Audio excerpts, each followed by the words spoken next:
Welcome to the Skyboxx. It's me, Michael C., the source of life over the mic. My guests and I will share our stories and our experiences. If you have any thoughts, questions, or concerns, hit me up at the number one, Skyboxx at gmail.com. If you're on your favorite podcast app or YouTube, all you have to do is search the Skyboxx. If you're on YouTube, remember, hit that like and subscribe button. It's only free $99.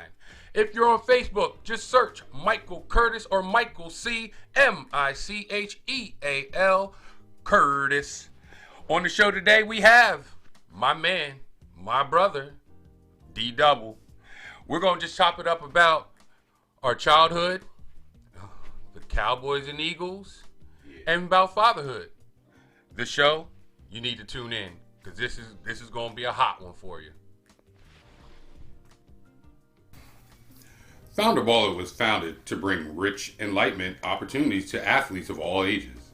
Founder Baller provides beginner clinics in New Jersey, New York, and right here in the central Pennsylvania area. If you have a son or daughter looking to learn and get active, head over to findaballer.com to sign up for basketball clinics they have from March 11th to May 6th, individual group trainings, coaching opportunities, and much more. Go visit findaballer.com for more information. Now, to the Skyboxx. All right. Yo, again, welcome back to the Skyboxx. We got my guy, D Double. What's good? What you got? Man, what up? How you doing, man? Hey, man, I'm chilling, blessed by the best. I know that's right, dude. I know that's right. And if you don't know who this guy is, this is my brother, Darrel. That's all I need to say, man. You already know who it is. This is my boy. This is my guy, yo. This is my day one. This is, without a shadow of a doubt, my day one guy, yo. What's good with you, man? Welcome to the Skyboxx, baby. How you doing, man? I'm good, man. Good, yo. Let's just get right into it. You know what I'm saying? Yeah. Let's go back to memory lane about our childhood, man. The wrestling. Boulevard. Yeah, Hodges Heights. Shout out. Y'all know who it is.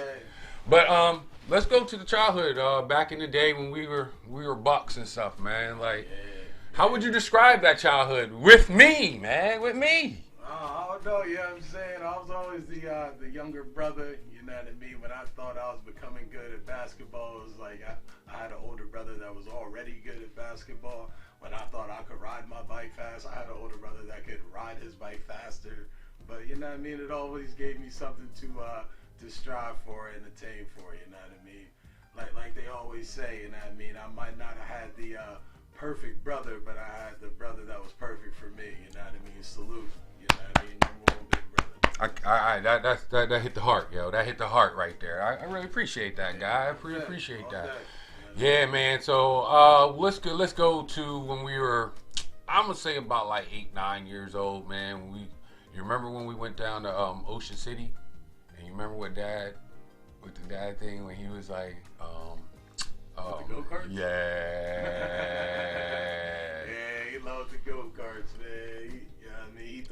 He thought he was Jeff Gordon out there. Always, man. The super sprints. The super sprints. He has some skill though. He definitely has some skill. Definitely. He definitely used to hit them turns. He used to like drag race a little bit back in the day. He had like a orange Oldsmobile or something like that. Right. Something like that. Right. Yes, he did. You're right. I forgot all about that. Wow. You know what I mean? He always had the whip skill. You know what I mean? Shout out to Yellow Freight as well. You know what I'm saying? No doubt. That in regards to truck driving, there was few as good. You know what I'm saying? 3 million miles without an accident. Think about that, man. Salute to that. You know what I mean? Think about the country being 3,000 miles, but salute to that. Salute to that man. All day. King Curtis, we love you. We love you, definitely, guy. Let me ask you this question about, let's go to the king. If he was here right now, what would you say to him? Oh, thank you. You know what I'm saying? I think it's huge when you don't, you know what I mean? You don't bring the flowers to the person when they're alive. You just bring them to their funeral. You know what I'm saying? I did say thank you, and I appreciate you a lot of times when he was alive, but, you know what I mean, you always wish you could say, like, thank you more, and there's times in your life where, you know what I mean, when you become a father, you realize a lot of things that he was doing, why he was doing them, and he was doing it out of just the betterment of, you know what I mean, his family. Right. So it's like, you know what I mean, I look at it back even more now than when, you know what I mean, he first initially passed. You know what I'm saying? Anytime anyone salutes me as a father, I claim I'm only 1/10 of the dad that we had. I know that's right. Straight up. Greatest man I've ever met. Straight up. Oh, good. You are never lied. That's the person I really, that inspires me out of everybody. That would be my father. Let's go to the other side. Our mother. Oh, you know what I mean? Strongest woman I've ever known. You know what I'm saying? I try to have a concrete faith in my life. You know what I mean? To a man that I call God. But you know what I mean? Without her, I don't know where my faith would be. You know what I mean? When it comes to spreading the message, when it comes to living the faith, you know what I mean? I don't know anybody to that level. You know what I'm saying? And just, she raised 2 boys. You know what I'm saying? Like I said, our dad was a truck driver. So yeah, he'd be gone for like a day and a half. So if something would happen right when he left, that punishment had to be out at that time. You know what I'm saying? Right. For him to come back to the crib. So you know what I mean? I didn't know she was soft till I had a kid. And then she was a grandma. I was like, what? Like, you gonna let him go with he just spilled something on the carpet. Right. Now that is one thing, and that's a good point that you brought up there, because like I see that my mom and either mother grandmothers, like when it came to us, it was like, hold up. You would have done this to us. You would have whooped me, or you would have done something to me. But the grandkids, it's like, oh no, you're okay, baby. And that was kind of shocking to me when I first had Nico, and seeing that Nico could get away with a lot more stuff that me and you could never get away with. You know what I'm saying?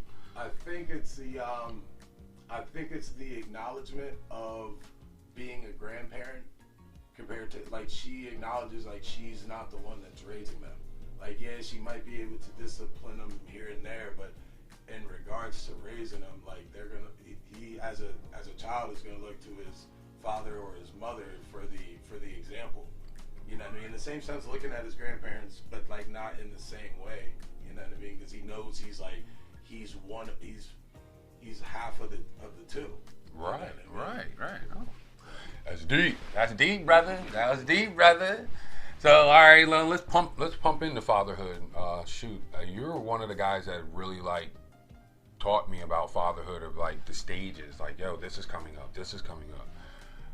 What would you tell a single father right now of your 5 years experience that you have with your son? Oh, you know what I mean? I'll say, you know, I mean, as in regards to, you know what I mean, our dad. You know what I mean? He taught us at a young age that, you know what I mean, like, yeah, fatherhood, there are its challenges, but it's not, like, I don't want to say it's not hard, but in the same sense, it's like, you know right from wrong. You know, like, you know what I mean, what you're doing in regards to teaching your son. You know if it's right, you know if it's wrong, because there's something in you that will tell you. You know what I mean? Like, you're going to go through your speed bumps, and sometimes you're not even going to say the right thing, but, you know what I mean? I feel like it's a learning experience that only time with your son and, you know what I mean, and active involvement in his life it'll better you for who he is and where your decisions should be directed. You know what I mean? No, brother. So when you look at your son, do you see anything, like, what mannerisms do you see in him that you're like, oh my God, that's just like me? I see a lot in him in regards to similarities to me. I feel like the best thing I see in him is himself. You know what I mean? I can see that he is, you know what I mean, at this point at 5 years old, he's his own individual person. Right. You know what I mean? And yes, he is. Yes, he is. Like, you know what I mean? I wouldn't want to be that. I don't want to be that father. Be like, oh man, like, I wanted to be in the NBA, so like you're gonna want to be in the NBA. I'm like, yo, like we gonna trial and error. You know what I mean? At least I'm gonna try to. You know what I mean? Until we find it. Right. If we find it, and it's chess. I never did chess. You like chess? Let's get it. Right. Daddy will learn chess. Daddy played baseball for 10 years. You'll need to play baseball. Right. You know Right. What during the pandemic? Because I look at during this pandemic is one thing I talked to my co-host P about is that you have to learn something through this pandemic. What did you learn through your son through this pandemic? I mean, I would say we could go around and we could be like real creative. You know what I mean? I remember one day I had a surprise day for him when he came home from daycare, and all I did was I put candy laying out and I put chutes and ladders. You know what I'm saying? But to him it was like, oh, like Dad, surprise! Like, this is great. And it's like, to me, it's like you just gotta. It brought me back to you just gotta keep it simple with raising a kid. You know what I mean? You could raise an outstanding young man to grow up to be an outstanding adult without like the monetary value of it. You know what I mean? The value comes from the advice and the things that you're teaching them even outside of your words. Because kids are going to learn from the actions. So if daddy didn't look like he could have fun in the pandemic, then son's going to not have fun in the pandemic. Right, right. You ain't never lied about that. That's the truth. And he's like a huge Cowboy fan. Oh, so, yeah. I always say, 99.9% of his decisions, 100%, I got his back. Like, no lie. Cowboys was at point one. Cowboys was at point one. And daddy down on the Cowboys, we down on the Cowboys. I know that's right. Well, we can get into that conversation with the Eagles and Cowboys, because when it comes down to the Eagles and the Cowboys, I've watched him, and when that boy can literally, like, I can look at him and look at Darrel and be like, oh my God, these two are like spitting images, and I don't want to be in between it when it's the Eagles Cowboys game. Like, they both are yelling, screaming at the TV. Like, oh man, it can get. That's a similarity, and it, like, you know what I mean. Sometimes, that's a double-edged sword. You know what I mean? Sometimes you want to just chill out, and you watching the Sixers or a Cowboys game, and the bull get all hype. You be like, man, can you sit?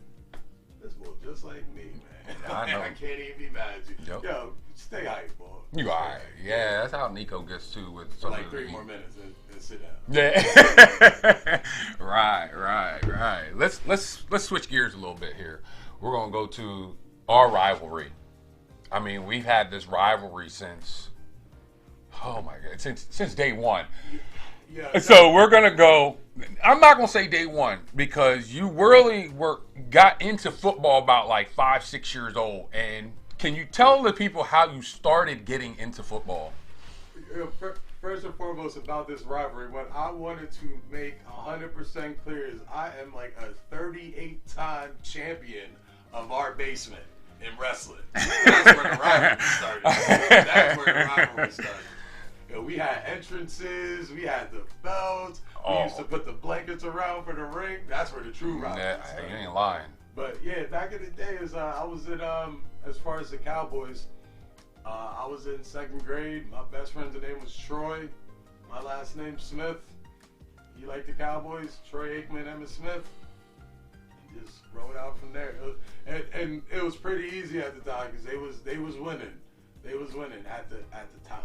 Yeah, and I'll give it to you, like, in that sense, like, you were always on the sense of like, I'm gonna rep the Cowboys. And then when they got weak, I was like, let's see if he's going to turn now. And you never turned, man. Like, but what I'm looking at with the Cowboys is they're our America's team, but haven't won a Super Bowl in over 20 years. Yeah, man. Hey, yo, and yo, you know what I tell people? That's how you know the NFL ain't rigged. Because Jerry Jones would have already bought a Super Bowl by now. He'd have paid $3 billion for one, hands down. So that's how you know the NFL ain't rigged. Because Jerry would have been paid for a Super Bowl. It's been embarrassing. Let's go to what I was telling you before, where me and you had this conversation, and I know you're going to remember this. But this quarterback's already gone. Thank God we just shipped him out. The Carson Wentz thing that you and I were talking about. Remember when you told me that Carson Wentz, the year that he was MVP, well, he had the MVP season, you said that what? Oh, that's not much of a contribution to the Super Bowl winning team. And I say it has to be a contribution if he was the MVP of the league. Like 13-3, you're the MVP, and you got clapped at week 16 in LA. But like week 14. Nah, I think it was week 16. That's like closer to that. I remember like Nick Foles definitely played the last game. Yeah, so like, yeah, it might have been around week 15, 16, and he got clapped, and then pretty much we went on that historical run. You already know what it is. Yeah. But yeah, man. So why would you think that he's not a contributor at that point? I think in like 50 years, no one's gonna really remember that. You know what I mean? Where it's like with the like Trent Dilfer didn't start for the Ravens. Like who started? I don't know. I know Trent Dilfer won the Super Bowl. Right. You know what I mean? Like wasn't Doug Williams a backup? I have no idea. Where it's like I think that year he might have been a backup. I have no idea. But it's like, yeah, you a backup and you win the Super Bowl. Yeah. You know what I mean? Like it's not even like we'll remember it, but like 50 years. No, I'll remember it because that was our first Super Bowl. So I'll always remember that. I mean, and Philly will remember it forever because in 50 years they're still going to see a statue, and it's not going to be Carson Wentz. Right. You know what I mean? Right. That's Carson true. Wentz is going to be a far memory. Let me ask you, switching to the Cowboys, what do you think is their Achilles heel right now? Man, I'd say, I mean, it's a lot. You know what I mean? I'd say secondary, the linebacking core was supposed to be a lot greater than it was. The D line was so like one game Alden Smith would be on, then one game Randy Gregory would be on, one game DeMarcus Lawrence would be on. So it's like it was no like cohesion within that. Injuries on the O line, Zeke not living up to the number one paid running back. You know Right. what I'm saying? And it's like that getting injured. Like you could have like the best backup in the league, but he's still a backup. Right. He's still like top 33 best quarterbacks in the league. Right. Judged by the fact he's a backup. I mean, you guys should have won a division. Coaching. No, you guys should have won a division, like, because we were weak. The Giants were weak. The Redskins were up and coming. But y'all should have won it. Y'all should have ran away with that division. We were on the way, like around week 10, we were on the way to having like the worst defense ever. You know what I'm saying? Right. Mm-hmm. Like even the games we came back, like we would come back from like the Falcons game, we was down like probably like 30 to 10. You know what I'm saying? Yeah. Where it's like that's not like yeah, that's a win, but like that ain't gonna happen every 16 games. You down 30 to 10. Right. That's the truth. That's the truth when it comes down to it, for real. Well, like I said, guys, me and this guy, we could talk all day about the Eagles, Cowboys, Eagles all day, and this is my man. This is my number one guy, man. Darrel, I want to thank you for stopping by to the Skyboxx, man. And I also want to sit back and want to thank you guys for listening.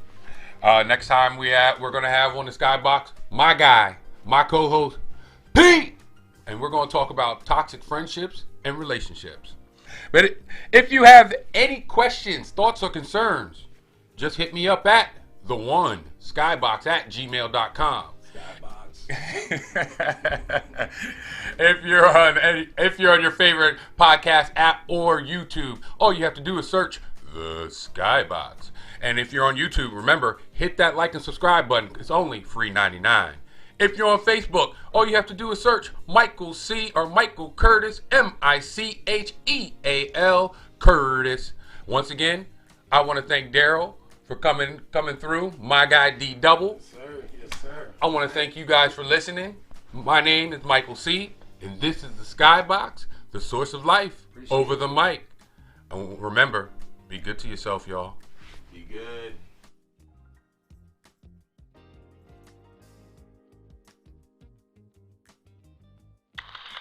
I'm testing out my recorder.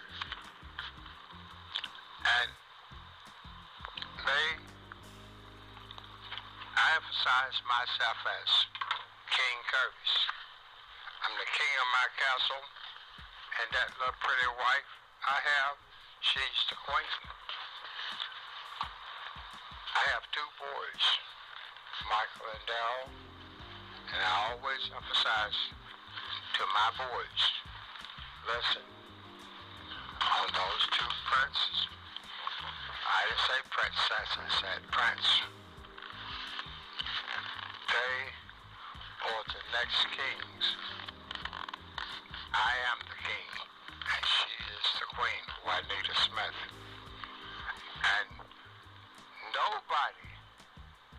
let me emphasize that.